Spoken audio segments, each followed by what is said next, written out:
refresh me, is it okay to approve the minutes, being that I came in 17 minutes late at the last meeting of the whole? Yes. Yes. Okay, so I'll make sure. All right. This is the Village of Peotone Committee of the Whole meeting for February 25th, 2013. We're calling this meeting to order. Clerk, please take attendance. Mr. Reichert? Here. Mr. Hupkey? Here. Mr. Wicker? Here. Mr. Callahan? Here. Mr. Forsythe? Here. Mr. Liberatore? Okay, let the record show that we do have a quorum present and can officially conduct a meeting. The first order of business here is the approval of the last Committee of the Whole meeting, which was November 26th, 2012. We also have tagged into there the fact that, and I'm trying to think of procedurally, that's just added because there was no actual business. So It's there's added as a note. So there's not a hole in the journal. Right, okay.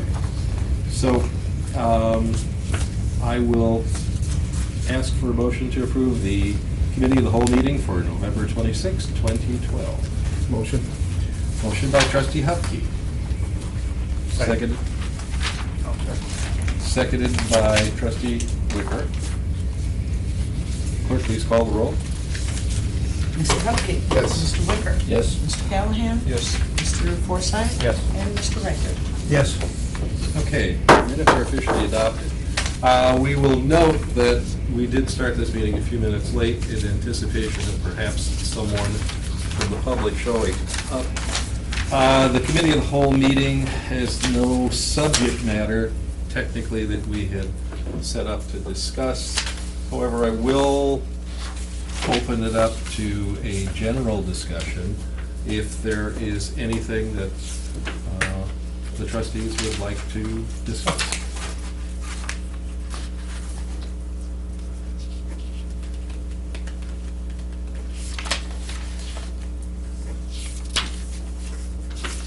Waiting to hear the crickets. All right. What I mentioned before about Yes. Wilson Street across from Conner Shaw, that, you know, you're familiar with the house, with the vehicles all over the driveway, and I noticed in the garage, things piled up. And the man who our officer is, he was supposedly upset about it, that he wants to resign or something, George, the last No. meeting we had. No. That was if some other things happened. Oh, okay. That's not. But I think this should be taken care of. But personally, I think it's a mess. I drove by a couple times, or I've driven by, and no person should keep his home like that, in my opinion. You know where it is. Yeah. It's terrible, absolutely terrible. All right. Anyone else?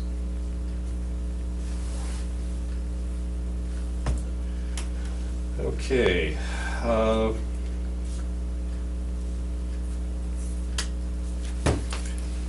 We can recess temporarily for 10 or 15 minutes if you want to give the public more time. But it's up at your discretion of the trustees.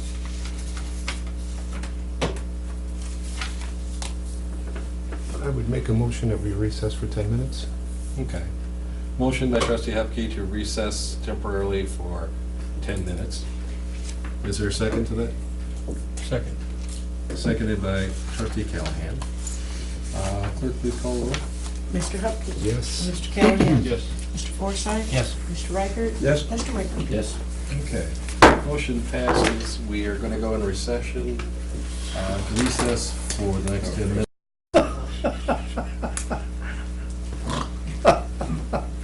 All right. It is now 20 minutes after the hour of 7 or 6. The Committee of the Whole meeting was in recess and for the purpose of seeing if anybody from the public might have been detained by a train or something to come in and comment. And we still do not have anybody from the public present. So, trustees, if there is any other Any item that you thought of that you'd like to discuss? What? Need to reconvene. Oh, all right, let's officially take a motion to come out. I thought I can't have that authority, but up. So is there a motion to go back into regular session after being in recess? So moved. Second. Motion by trustee Wicker, seconded by trustee Forsythe, to go back into regular session after being in a 10-minute recess. It is now 7:22, or 6:22. Please call the roll. Mr. Wicker? Yes. Mr. Forsythe? Yes. Mr. Callahan? Yes. Mr. Reichert? Yes. Mr. Hupkey? Yes. Okay. Now, we're officially back in regular session of the Committee of the Whole meeting. And as I noted previously, there is no one from the public who has come in since we adjourned, and it's more than 20 minutes after the scheduled beginning of the meeting. So, having said that, unless there is any topic that you would like to discuss, trustees. I'd like to comment on the police department. Okay. I'd like to thank the police department for their quick response and professionalism. While I was on vacation, my daughter was babysitting the house, checking the house, and was there one afternoon, one evening, and thought she heard somebody in the house. Called the police, responded, checked the house, everything was fine, but they were there very quick, really quick. So, just thank you. Thank you, Chief. Did she have the donuts ready? Well, thank you. Good. Good. Anyone else? Okay. If there's nothing further, then I will entertain a motion to adjourn the Committee of the Whole meeting of the Village of Peotone for February 25th, 2013. Motion. Motion by trustee Hupkey to adjourn. Second. Seconded by trustee Wicker. Clerk, please call the roll. Mr. Hupkey? Yes. Mr. Wicker? Yes. Mr. Callahan? Yes. Mr. Forsythe? Yes. Mr. Reichert? Yes. Motion carries. We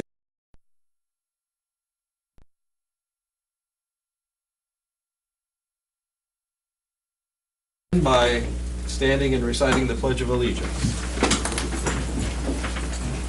I pledge allegiance To the flag of the United States of America and to the republic for which it stands, one nation, under God, indivisible, with liberty and justice for all. Okay, would the clerk please call the roll? Mr. Reichert? Here. Mr. Hupkey? Here. Mr. Wicker? Here. Mr. Callahan? Here. Mr. Forsythe? Here. Mr. Liberatore? Okay, let the record show that we have a quorum present and we can conduct official business. The first order of business will be the approval or corrections of the minutes for the February 11th, 2013 regular board meeting. So trustees, I will entertain a motion to adopt them as presented, or if you see a correction that needs to be made, please let us know. Make a motion, we approve the minutes of February 11th, 2013. Okay, motion by trustee Reichert, seconded by trustee Hupkey to approve the minutes of February 11th, 2013.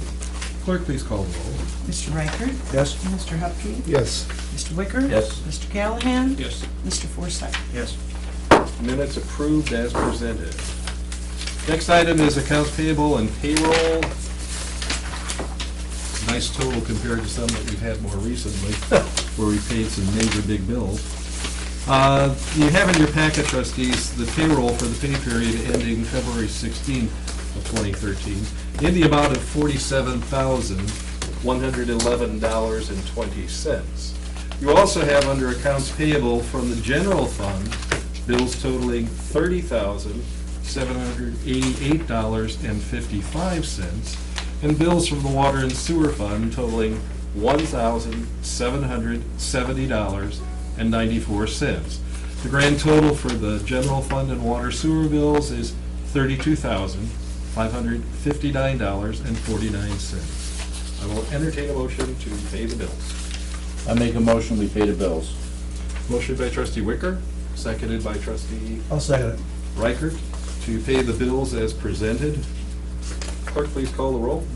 Mr. Wicker? Yes. Mr. Reichert? Yes. Mr. Forsythe? Yes. Mr. Callahan? Yes. Mr. Hupkey? Yes. Okay, bills are paid. We now come to the agenda, the point on the agenda for public comment and/or questions about any non-agenda item. In other words, if it's a topic we're going to talk about later, hold off until we talk about that. Anybody have any non-agenda? Hearing none, I'm going to move on to the reports. You will find, trustees, the reports from the clerk and collector and the treasurer about our receipts and our accounts as of the end of January. It's there for information purposes unless there's a question. Hearing none, I'll move down to the police chief report. Just a quick briefing for the village officials. Wednesday, weather permitting, at 9 o'clock, we're conducting a tabletop exercise on disaster at our fire station with Will County Emergency Management Group. It's an exercise we've been planning for the last several months, involving the schools and the village and the Will County EMA, and in the event this scenario may involve a train accident. So if the weather permits, we're waiting for Tom Skilling's report. Wouldn't be great to have it when we have 6 inches of snow or whatever they predict. So no matter what happens, if I cancel, there'll be sunshine the next day. But we're tentative for that. If we have to reschedule, we'll do so. But that's the only thing really going on. That's good. It's good. I'm going to add my 2 cents to this because having, in my previous position as regional superintendent, I was part of the Emergency Operations Center for the county for 12 years. And we used to drill just about at least once a year on one of the nuclear plants and other things. And it's just good to go through and be up to date on what your plans are and who calls who and what your resources are. So. Engineers report, Van? No report tonight, Mayor? No updates? No updates. Okay. We have no old business, but we do have new business. And I have in the back of the room a gentleman who has received the status of Eagle Scout, Josh Hoke. And normally I get to the functions at the Scout meetings, the court of honor, and I recognize the kids there, but I missed the last one for reasons of family business or something. And so I asked Josh and his family to come forward, and we would officially like to recognize you. So Josh, would you come up here, please?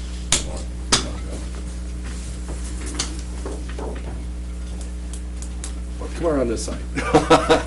It's easier. Build the bridge.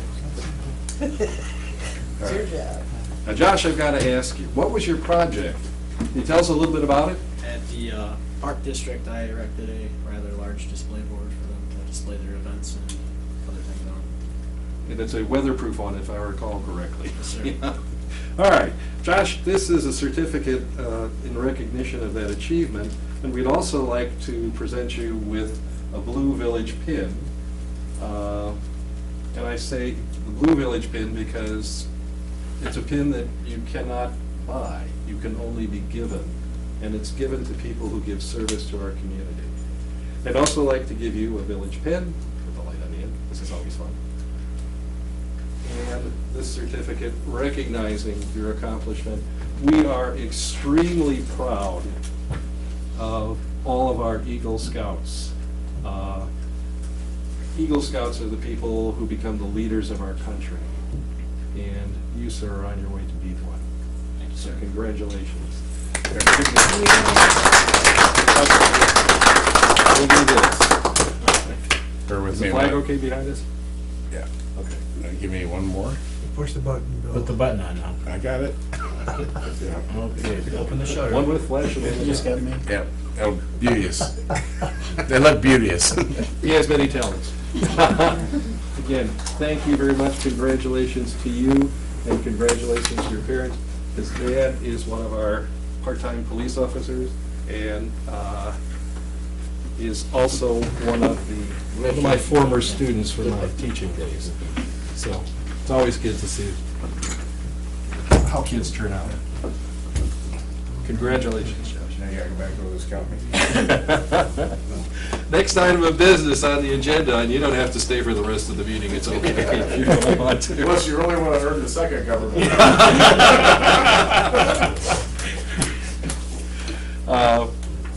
Has to do with the scavenger recycling proposals. George, you want to go through that?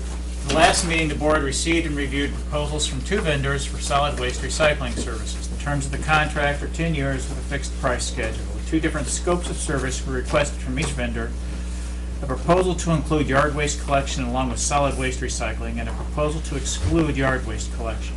Note, the correct price for the Allied no yard waste proposal, 20 yard waste toter, is $150 a year, not the number I gave you last meeting. Staff was directed to research the terms of opting into the yard waste program at a later date. Both vendors stated the village would be eligible to opt in at any anniversary date during the contract.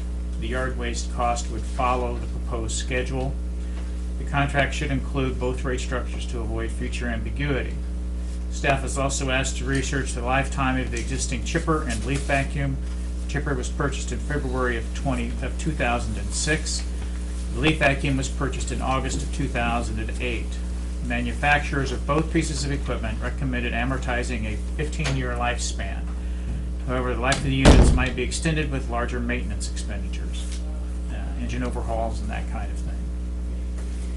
So you recall our discussion at the last meeting, and at that time, as noted, we've got 2 decisions to make here. One decision is, what is the scope of service? Do we continue the service as we have it now, or do we add yard waste? The other item after that, once we decide that, is to provide authorization to move forward with signing a contract to finalize. So trustees, let's take the first question. The first question has to do with scope of service. How long have we had homeward disposal? How long have they been? Forever. How many? Forever. Forever. For a long time. Forever. Personally, I think they've done a great job, and you put a car out there, they'll take it. Yeah, I haven't seen him do golfers. that yet. I mean, I think they're, and what he's saying too, it almost looks like, and correct me if I'm wrong, that over the course of the contract, with the households that we have, it's about $27,000 less for homeward disposal than Allied. Is that correct? To the village. Right. Looking at the sum total. The sum total, right. Yeah. Mhm. Look at all 1,200 units over the course of 10 years. And then being the fact that they're going to let us opt into the yard waste at any time, and we already have our own programs, I keep costs down for people as much as we can until we have to institute it. I think we should keep the same program we have and the same vendor. But that's my opinion. I would agree with that. I think we need to minimize our role in selecting services for people. And because of that, I think we should withhold the yard waste option. And, I mean, it can always be addressed again later if it has to be. Other trustees? I agree with that. I think the only thing you have to do with what we're doing now is you gotta do a real cost study on what it's costing us to run the chipper and that. It's not just the cost of the chipper.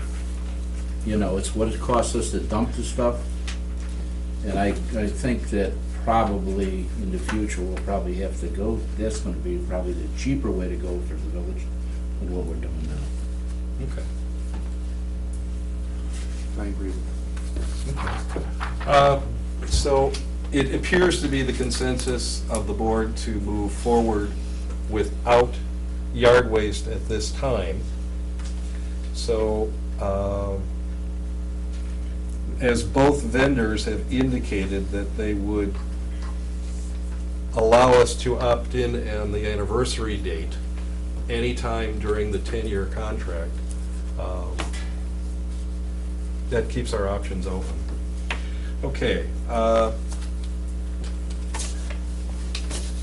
I will entertain a motion to direct the village administrator and the village president to move forward on finalizing a contract with a vendor. Would somebody like to propose the specific vendor? Homewood disposal. I'll second that. Okay, so there's been a motion by trustee Forsythe, seconded by trustee Reichert, to move forward on negotiating a contract with Homewood Disposal for no yard waste, with the idea that yard waste can be added in the future. Correct. Okay? You got it down? Okay, clerk, please call the roll. Mr. Forsythe? Yes. Mr. Riker? Yes. Mr. Hupkey? Yes. Mr. Wicker? Yes. Mr. Callahan? Yes. Okay, motion carries. Now, I will tell you that we have representatives from both of the companies present, and I want to thank both companies for the presentations that they have made. It's a competitive business, and the prices were very close. The prices were very close. So, having said that, I'm going to move on to the next item. Next item has to do with a boundary agreement with the village of Beecher. It has to do, and we have discussed this in the past. This topic was first presented to the board a few weeks ago. The Village of Beecher has asked that we renew our boundary agreement. The current agreement does not expire until 2017. However, Beecher would like to renew proactively. Peotone currently has boundary agreements with Beecher, Monee, Manhattan, and Manteno. The boundary agreement is a formal agreement between two entities, typically municipalities, which defines a geographic boundary. The agreement carries the force of a legal contract. In most agreements, the agreement establishes a boundary that limits a municipality's power to annex, enforce zoning and subdivision regulations, etc., past the common border. By the same token, the partner in the agreement has similar limitations on their side of the border. Boundary agreements do not provide any additional powers or authorities for annexation, and they do not obligate the village to annex a property upon petition. Boundary agreements are universally looked upon as sound professional planning tools. They provide direction as to scope of services for water and sewer utilities, transportation systems, and land use plans. Our current master water plan, master sewer plan, and comprehensive plan extend to the limits of our boundary agreements. The current agreement establishes Crawford Avenue as the border. Beecher wishes to retain this boundary. The new agreement will have a term of 20 years. Aside from some formatting, there are no material changes to the current agreement. By unanimous vote, the Beecher Village Board has adopted an ordinance approving the proposed agreement, and you've got a copy of that executed document as far as Beecher is concerned in your packet. Okay, and I think I will also add to what George said. It's a continuation of the boundary agreement that we have had in place, and the dividing line is the same as the dividing line between school district boundaries, which makes kind of a common sense approach to having similar boundaries. And God only knows at what point we will expand towards those boundaries, but it's great to have the agreement in place so that as that time approaches, we've got some historic background of agreement between the two communities. This would be ordinance number 12-26, adopting a boundary agreement with the Village of Beecher to establish Crawford Avenue as the boundary limit between the two villages. Do I have a motion to that effect? I make a motion, we accept the boundary. Motion by trustee Wicker, seconded by trustee Hupkey to approve ordinance 12-26, the adoption of the boundary agreement with Beecher establishing Crawford Avenue as the boundary limit between the two villages. Clerk, please call the roll. Mr. Wicker? Yes. Mr. Hupkey? Yes. Mr. Riker? Yes. Mr. Forsythe? Yes. And Mr. Callahan? Yes. Okay, motion carries, and that the boundary agreement will be carried forward for another 20 years.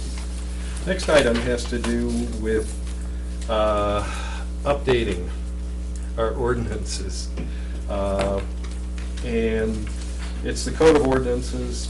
It would be ordinance 12-27, and basically it codifies all the changes that we have made in the past several months. Do we need to say any more about it than that? Now, basically, the information that this codification references has already been approved by the board. There's nothing new in here. It just updates our village code to reflect it.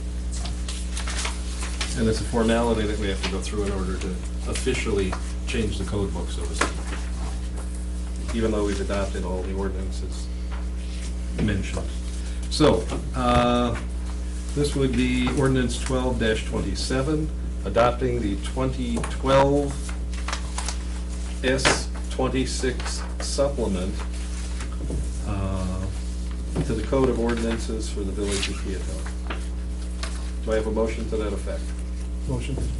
Motion by trustee Hupkey, seconded by trustee Wicker, to adopt ordinance 12-27, the 2012 S26 supplement to the Code of Ordinances for the Village of Peotone.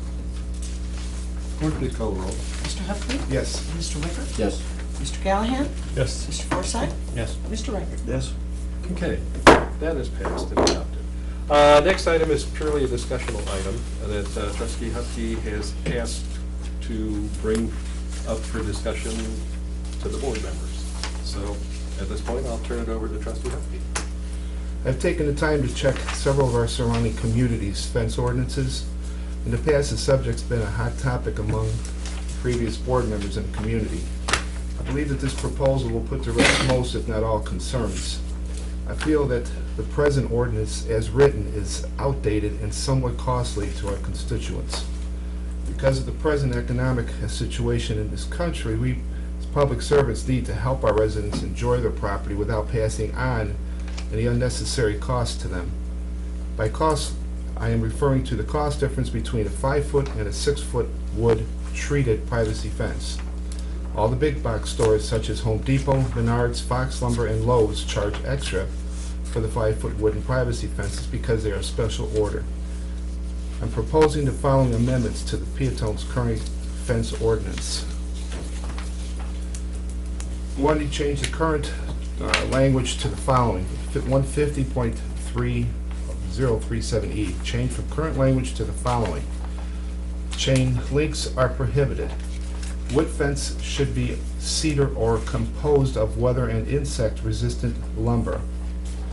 They should be treated with alkaline copper copper azoil, and the newest type is micronized copper quaternary. I have some additional information, and it's done research on that. That's what they use. They used to use something else which had the chemical in it that wasn't very good for crops or the water table. Also, 3, change the current language to the following for 3. Fences shall be with a minimum open space of no less than 1/4 of an inch between slats for the entire length of the fence. 5, change the current language to add the following: wooden fences shall not exceed the height of 6 feet, including any lattice work. Also add the following: 7, no fence shall be constructed within 15 feet of any fire hydrant. 8, a gate or opening shall be provided in all fence enclosures. The gate or opening shall be at least 3 feet in width and not to exceed 6 feet in height. Okay, the purpose of this is a discussion of the idea and thoughts from other members of the board. The only one that I'm not questioning, but is number 8 on your additions. First of all, the 3 feet minimum on the gate. What was that? 3 feet in width. Right. minimum. I mean, where's that number coming from? It's just normal 3 feet. people have 3 to 4 foot, is what I've seen in all the files. Okay. Most people, a lot of people will go with the 3 feet to get lawnmowers in their backyard, or 4 foot to get the riding lawnmowers back there. And to state that you have to have a fence and enclosure, was there a reason for You have to that? have a gate and enclosure. I think that what we're getting at in the question and understanding here has to do with the fact that it appears as though you're looking towards like easements or. Well, yeah, I'm saying it's a general rule. I mean, if you don't have an easement and you don't have a need for a gate, if you don't want one, then why mandate it to have one? I mean, I can understand if you put the stipulation there, if you have a gate, 3 feet, that's fine. But why do you have to have a gate? I don't think Roy's referring, please correct me if I'm wrong, to simply easement gates, but just some gate anywhere. Some gate on the anywhere, fence. anywhere in the enclosure, that's what this is, Somewhere. anywhere in the yard, to have a gate somewhere in the yard enclosure. Well, I mean, it may become an issue of public Safety- safety with the safety police and issue. the firemen. If there's a swimming pool in the backyard, Okay. Right. you know, they don't have to go through the garage door and then through another garage door. I'm just throwing at you what somebody might come in and say, hey, why are you making me have a gate? That's I why don't we want to need have a this gate. discussion. Right. You know, As long as we're gonna do this, and we're talking about this, Yeah. since we've had this ordinance, the only two recoils I've came across, one, I've talked a number of times about corner lots. You know, that doesn't add up. I mean, we get people in there, it doesn't make any, and the simple issue is off the back of the building to have a fence or off the front of the building, which makes no sense to me. Because most of the things we got here, people want, if they're gonna put a fence, they want to enclose their equipment, like air conditioning units. They always ask, can we get it in the middle, you know? So we should take a look at those two restrictions, especially when you look at a house like mine. If I come off the back of my house, I'm going right to my neighbor's front. If you and a neighbor agrees upon it, it's much cheaper and it looks much nicer if you go right across the front. And I understand these folks that have air conditioners and these electric units in case you lose your power, they want to protect them. side garage doors. Well, I'm saying, Oh, it makes that's what I'm sense. Come off the front of the house, or give them the option. If they want to go off the front or their back, just leave that open, because we get these people in here constantly talking about the same issue over and over. Let's change that ordinance or that thing in the language, so we get it clarified. It makes it easier on us and easier on them. As long as you're gonna be looking at this other material. So, just so I understand, Trustee Wicker, I've Off the got front it of in the my building. head. Instead of going off the back plane of the Yeah. house, we're now saying they can extend to the front Right. plane of the house? Yeah. Either or, if they wanna do their front or their back, or just give them the option, because if you look at, George, the way it lines up, it doesn't make any sense. My neighbor would have to come to the back of his house, and it's really, makes a terrible appearance. Now, is that on Corner just property. corner lots? I would do it all the way around it, because you got people asking you in the middle of the block, they wanna protect their air conditioner and things. So Or if they you have come off the a door, or front, they have a door. yeah, Off the garage. if they come off the side door, I mean, just like that brand new house down here that, he's got that front door right on the side, right up in their front. He'd like to close it, he had two little kids, you know, so it makes sense. Just give them the option. Okay. Other thoughts relative to this, I'm going to offer a suggestion. And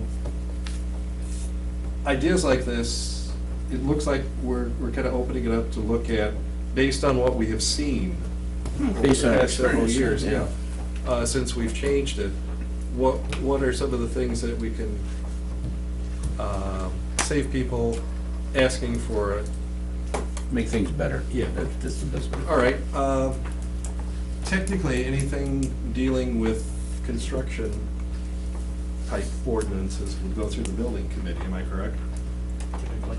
Okay, so I'm going to suggest that we take what's been discussed here, take it before the building committee and have them come back and look at all the other stuff and come back with, okay, as long as we're doing it, what are the things we need to include besides this, if there is anything else? You're in agreement with that? It doesn't take a motion, does it? Okay. Yeah, we'll just direct Refer it to the building committee. Building for committee. recommendation to the That would be board. you, if I remember correctly? That's right. Okay, you got a job. Okay. All right. Okay, thank you, Lloyd.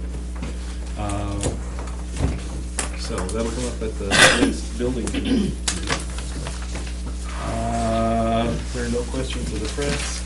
We're going to need to go into an executive session for the purpose of discussing collective bargaining.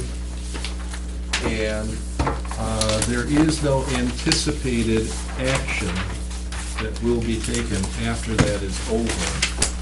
So I'm saying that for the purpose of anybody who wants to leave. So before I do that, is there any correspondence or announcements that need to be made? Mr. President and trustees, I would just comment that we hope to be going to RFPs to utilize our grant to replace some of the trees that have been removed or the ash board. We will not have sufficient grant money to replace all of them, but we will hopefully be going into RFPs for that very soon. And that's actually money from last year that we were awarded like in December. Too late. Yeah, to do get it anything. in. We missed they didn't let us know ahead in time for the growing season, but we have also submitted a grant for this grant cycle. So with, hopefully we'll be doing some more yet this summer. That's the second phase, so to speak. Okay. And I do not know when we will hear from that. All right.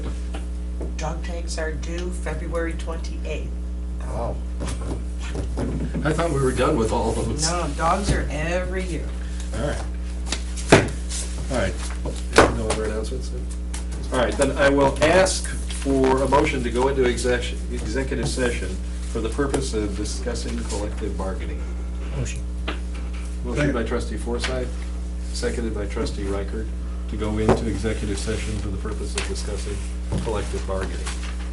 Clerk, please call the roll. Mr. Forsythe? Yes. Mr. Riker? Yes. Mr. Hupkey? Yes. Mr. Wicker? Yes. Mr. Callahan? Yes. Okay, temporarily, we're going into executive session. You need me to stay, Mayor? You need me to stay? No. There's nothing related to that that's going to impact you. Just want to make sure. I hate to assume. Well, this is good. You know what happens. That's right. I hope it's okay, Dad.